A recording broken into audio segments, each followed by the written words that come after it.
Bom, em nosso encontro de hoje, nós vamos iniciar a trabalhar com o que nós chamamos de disciplina.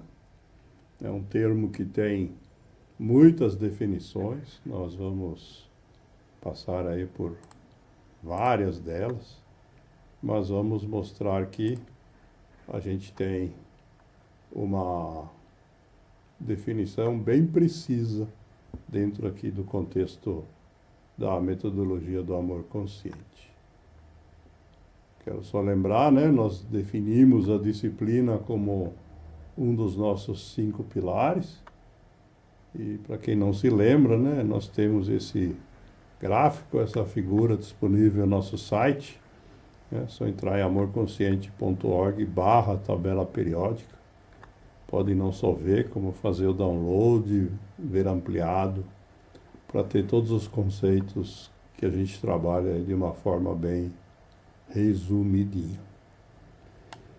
E nós vamos então começar a trabalhar hoje então o que significa essa disciplina, começando em primeiro lugar pela própria origem da palavra. Essa palavra disciplina, ela vem do latim, e no latim está relacionada com a palavra discípulo. A disciplina, em latim, significa aquilo que o mestre passa para os seus discípulos. E essa palavra, discípulos, na verdade, significa aquele que aprende. Em outras palavras, a origem do conceito vem do processo de aprendizado, que em latim é esse verbo que se escreve assim, discere. Significa, em latim, aprender. Modernamente, se a gente for olhar no dicionário, a disciplina tem um monte de significados diferentes. A mais comum é a obediência a um conjunto de regras. Por exemplo, quando a gente fala de alguém disciplinado no trabalho, nós estamos falando de alguém que obedece às regras daquele ambiente. Outro conceito de disciplina é a submissão a um regulamento, a regras que são definidas por pessoas que são consideradas superiores, Por exemplo, quando a gente fala em disciplina ideológica, Pode ser política, pode ser religiosa, Outro significado da palavra disciplina é usado no mundo escolar, no mundo acadêmico, para denominar um conjunto de conteúdo que a gente precisa completar num determinado período de tempo. A gente se refere, muitas vezes na faculdade, a quantas disciplinas você está cursando. E aí a gente tem, de fato, a conexão com a origem da palavra em latim. Outras vezes, a disciplina é ligada com a conduta. A gente fala no ambiente escolar que tem alunos que não têm boa disciplina. Nós estamos falando, na verdade, é da conduta. Em outros casos, a disciplina pode ser usada, a palavra, para designar o conjunto de regras ou regulamento que garante o funcionamento. E em algumas organizações, esse conjunto ele é destinado a manter a ordem, seja num conjunto de pessoas ou numa corporação maior, que tem por objetivo, então, através da observância dessas regras, garantir o bom funcionamento daquela instituição. O exemplo clássico é a disciplina militar. Quando alguém não segue as regras, ele sofre, inclusive, penas severas nesse ambiente, mas nós temos outros conjuntos de regras em ambientes menos rigorosos, onde é o significado o mesmo. Aqui mesmo no grupo de apoio, a gente combina, nós seguimos um conjunto de regras que tem esse mesmo objetivo, né, de garantir a boa ordem durante os nossos encontros. Também é um tipo de disciplina. É um termo bastante amplo e usado, né, no mundo informal aí como sinônimo de muitas outras palavras. Eu não vou ler todas aqui, mas a gente tem muitas vezes o uso da palavra disciplina como sinônimo de um monte de outros conceitos, que passam, só para citar alguns exemplos, pelo condicionamento, pelo acatamento, pela ordem ou a arrumação. No nosso caso aqui, onde nós estamos buscando, né, usar a disciplina como uma das ferramentas para nossa melhoria, né, para o nosso desenvolvimento, a gente precisa olhar para o conceito de autodisciplina. Né? O que é a autodisciplina? É, na verdade, quando esse conjunto de regras, né, que a gente chama de disciplina, ele é adotado, seja por uma pessoa, né, pode ser um de nós, ou por um grupo, né, como é aqui o grupo de apoio, de forma voluntária. Isto é, sem que haja uma orientação ou uma imposição de terceiros. Todos que participam de nossos encontros seguem as regras porque querem, né? Porque se convenceram que são boas. Né? E da mesma forma, a gente precisa, cada um de nós, então, encontrar o conjunto de regras que vão nortear a nossa conduta e seguir ela de forma autoimposta. Né? É isso que a gente chama de autodisciplina. Esse é um dos grandes segredos, né, que a gente ensina aqui. A manutenção da autodisciplina é essencial para a gente conseguir atingir nossos objetivos. Né? Quando a gente quer alguma coisa, né, infelizmente, a única forma de conseguir é através, né, da realização de uma quantidade de tarefas, né, que vão depender exatamente do que a gente quer, em que meio, mas que precisam ser executadas, né, para a gente conseguir atingir nosso objetivo. Os tipos de objetivos podem ser os mais diversos, podem ser objetivos profissionais, podem ser objetivos de ordem pessoal, podem ser objetivos sociais. Né? A gente vai num outro encontro aprofundar essa possibilidade, essa diversidade de objetivos que nós podemos ter, mas neste momento é importante a gente registrar, então, que a manutenção da autodisciplina é que vai ser a chave para nós levar para os nossos objetivos. E isso passa, então, na verdade, né, quando a gente passa a adotar regras que a gente combina com a gente mesmo, né, a gente acaba desenvolvendo hábitos, né, que a gente mantém por um período de tempo considerável.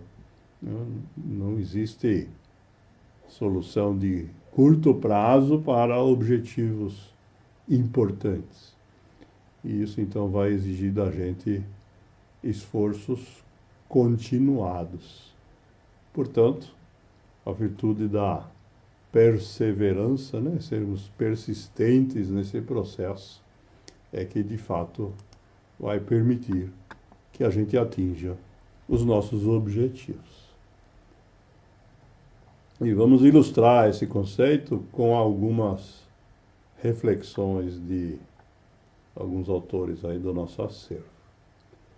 O primeiro deles é um alerta do tenista americano Roy Smith, contemporâneo, que diz que a disciplina é a chama refinadora através da qual o talento se transforma em capacidade.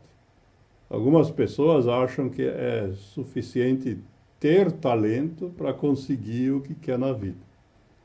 E mesmo sendo um atleta aí de ponta, eles estão nos alerta que não é assim que funciona. Para que o talento de fato se transforme em capacidade de realização, é necessário passar pela chama refinadora, que ele chama da disciplina.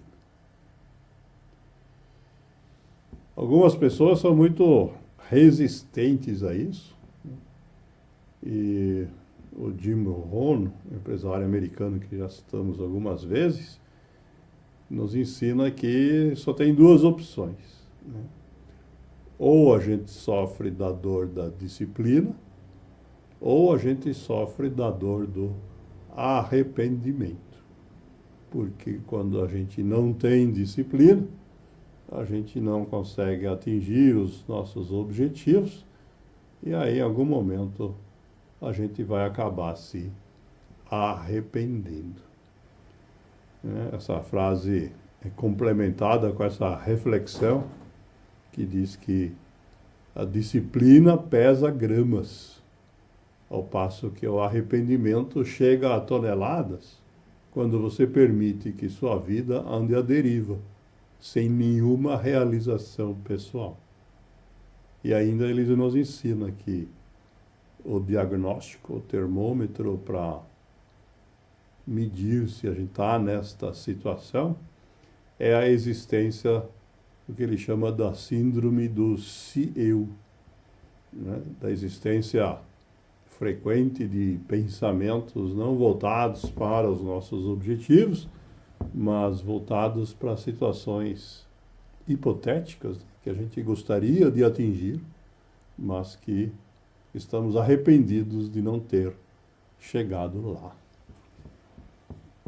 E aí a gente precisa lembrar de uma outra questão que muitas pessoas acreditam ser possível, né, atingir os objetivos num passe de mágica, ou buscando um jeitinho, ou dando um golpe, ou como vocês queiram chamar. A Helen Keller, ativista americana, ela era cega, diz que não há atalhos para qualquer lugar que vale a pena ir. Isto é, quando a gente pega esses caminhos que parecem mágicos, ou apelamos para jeitinhos, ou cortar caminhos, a gente acaba enveredando por caminhos que no fim nos levam onde a gente não queria. Se vocês quiserem um exemplo, só pensar em aqueles que enveredaram, por exemplo, pelo atalho das substâncias psicoativas. Essa mesma noção é enunciada pela Gisele Bündchen, modelo conhecido aí de todos, né, que diz que a vida pode ser mágica, sim, mas para viver se exige esforço, foco, paciência, compaixão, determinação e disciplina. Com esse conjunto, a gente consegue fazer boas mágicas. O escritor americano John Maxwell nos ensina de novo, né? Querer vencer, ter vontade não é suficiente. É necessário que a gente passe por um processo de melhoria. A gente não está pronto para aquilo que a gente gostaria de ter. E nós precisamos, então, de paciência, perseverança e intencionalidade para que, de fato, a gente possa chegar naquele lugar onde a gente se considerar vencedor. E para isso, então, numa linguagem mais poética, né, temos aqui um trecho de uma música do Bob Dylan que diz que um homem é um sucesso se ele acorda de manhã e vai dormir à noite, e no meio disso, enquanto ele está acordado, ele faz o que quer fazer. A autodisciplina né, de fato permite, né, que a gente faça o que nós queremos fazer. E é isso que, segundo esse trecho da música, então garante o sucesso. Dito de uma forma um pouco mais rude ou econômica, né? Temos outra frase aqui do Jim Rohn, lembrando a gente que ou você comanda o seu dia, ou se você não fizer isso, o dia comandará você. Cada um de nós tem essa escolha a cada dia. E última reflexão de hoje, só para atestar que esse conceito não tem nada de novo, não tem nada de moderno. Já há 3.000 anos quase, né? Foi dito pelo rei Salomão, registrado na Bíblia, né? Para aqueles que querem checar, que é a disciplina a garantia da boa vida.